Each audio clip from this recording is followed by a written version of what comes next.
Last దాకా చూడండి, subscribe చేయండి. అరిసెలు ఎలా చేసుకున్నావు వీడియో చూపెడతాం. ఇప్పుడు ఈ బెల్లాన్ని మనం ఆనకం పట్టుకోవాలి, మొట్టలు కరిగించుకోవాలి. స్టవ్ అంటూ పెట్టాలి. స్టవ్ పైన ఈ బెల్లాన్ని పెట్టుకొని కరిగించుకోవాలి.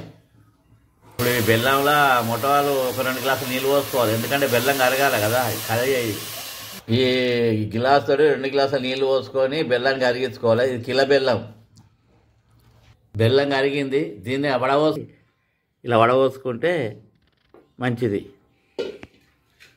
ఇప్పుడు మళ్ళీ దీన్ని ఆనకం పట్టుకోవాలి.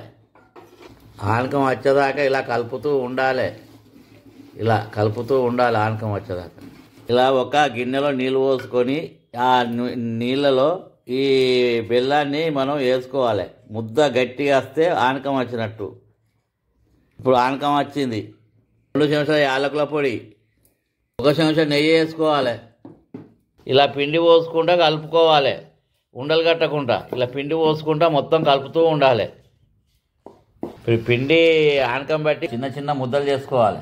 స్టవ్ అంటూ పెట్టినాం, స్టవ్ పైన ముక్కుడు పెట్టుకుంటాం. ఇలా ప్లాస్టిక్ పేపర్ మీద ఒత్తుకోవాలి. మొత్తం పిండిని ఇలానే ఒత్తుకోవాలి. స్టవ్ చిన్నగా వేసుకొని ఇప్పుడు నూనెలో వేసుకోవాలి. ఇలా దీన్ని ఉల్టా పల్టా వేసుకోవాలి. అరిసె కాలింది, తీసి వేరే ప్లేట్లు వేసుకోవాలి. మొత్తం పిండిని ఇలానే కాల్చుకోవాలి. అరిసెలు రెడీ అయినాయి, గుమగుమలాడుతున్నాయి. వేడి తింటే చాలా రుచిగా ఉంటాయి.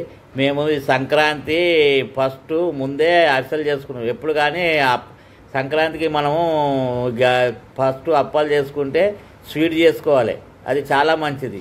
దీని తర్వాత సకినాలు ఇప్పుడు రెడీ అయినాయి. అరిసెలు చూడు ఎలా ఉన్నాయో. మొత్తం పిండి బాగా విసికి చేసుకుంటే ఇలా ఉబ్బుతాయి.